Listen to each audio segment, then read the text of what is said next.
Nick C.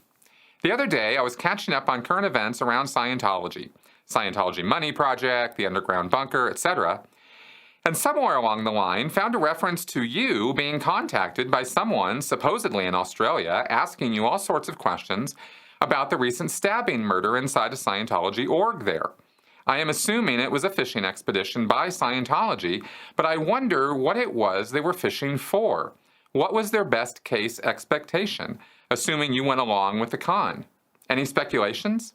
It's so out of left field that I am straining to understand why they would think to use this kind of ruse in general and on you specifically. Thanks for the question, Nick.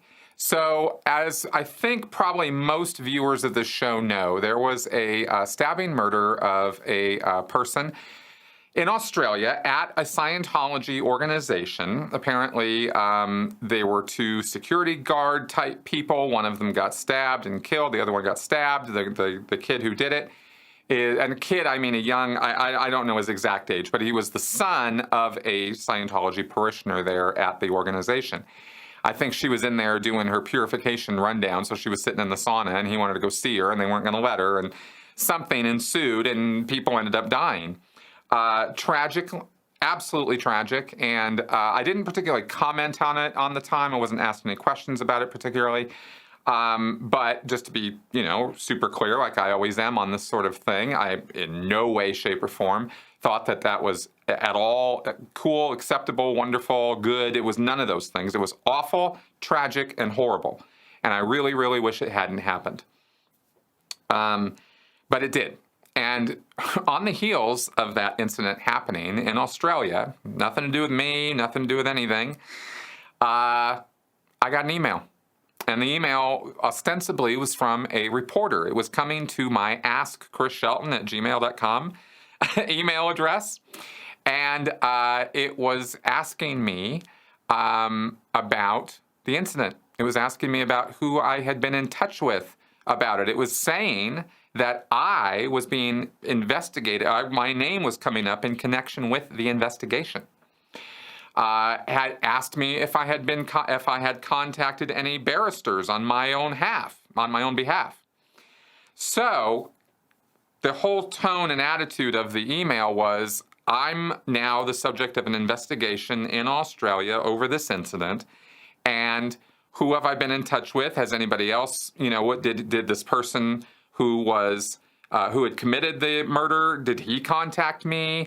Was he a commenter on my channel? I mean, there was these kinds of questions. And of course, this disturbed me greatly.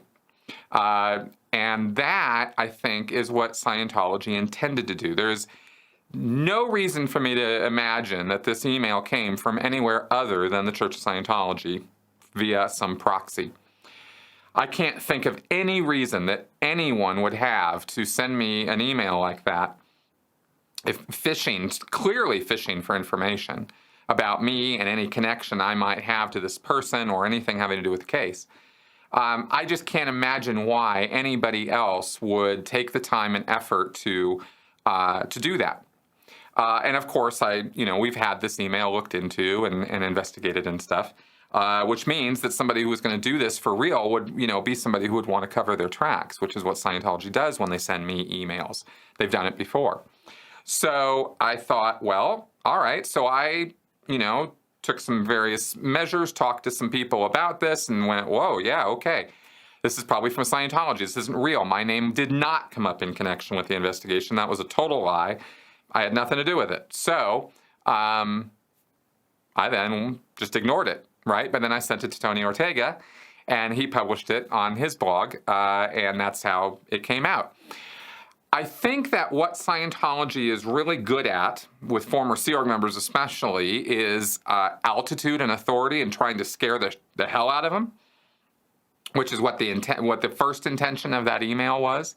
And for a few seconds, they succeeded until I realized what was going on. And then, I don't think that OSA has a very high opinion of me. Not just because I'm a Scientology critic, but because I was a low-level or mid-level Sea Org member, right? I was at management of Scientology continentally, which in Scientology management is mid-level. And I'm never really in David Miscavige's vicinity. I mean, I met the guy like 3 times in person, but I don't mean I would ever worked around him, with him, on his lines. I was never, he doesn't really know me or know much about me. So I'm not important. And so I'm a low totem pole guy in OSA's big framework of how things are. But let me tell you a little bit about OSA and how they go about doing investigations, because this kind of a phishing expedition is an effort on their part to get my connections, who am I connected with? And they are really big on connections. They want to know who's talking to who and what are they saying. They want to know the whole network. They actually have special software that they've written in-house to be able to put together charts of connections and show graphically who, here's Joe, and he's connected to Sally and Sue and Mary and Bill and Frank, and then Frank is connected to him, but he's also connected to this and this and this, and so you have all these, this web, literally, of connections, and they use this to try to track down who the SPs are. They don't think necessarily that all of us are raging, psychotic, potential murderers. They know that we're not all technically suppressive people. And we're declared suppressive people, but as I've explained before in Scientology, a suppressive person's a technical condition. It's a state of being that a person is in, Hubbard says, that makes them psychotic and potentially murderous, certainly criminal, and not trustworthy, and not, and somebody you absolutely don't want to be around, and who's not going to respond to any efforts to help them. That's a key part of the technical definition of a suppressive person.